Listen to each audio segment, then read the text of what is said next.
Goeiemiddag, Saterdagmiddag, so early warning, ons gaan môre middag 4 uur SA tyd gaan ons 'n live show doen met 'n special guest. So die wat vrouens en kinders bring, die wat veral kinders bring, moet asseblief kom inluister môre. My special guest is my eie vrou en ons gaan praat oor skoolgoeders, baie oor skoolgoeders en hoe sy het ook beleef het die eerste klomp jaar hierso in Amerika. Moet goed check, dan besig hierso met 'n lekker flame grill skaapchoppies.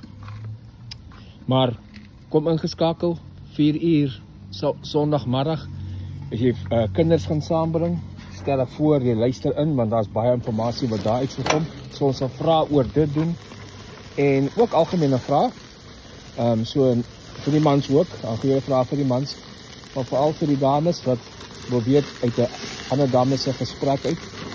Hoe sy die ervaring gedoen het en omskakeling en die tipe van ding. Kom luister in en stuur die maar vir iemand wat jy dink nodig sal hê om te hoor, die wat met kinders gaan kom. En dan sien ek julle weer môre middag 4 uur SA tyd. Baie dankie.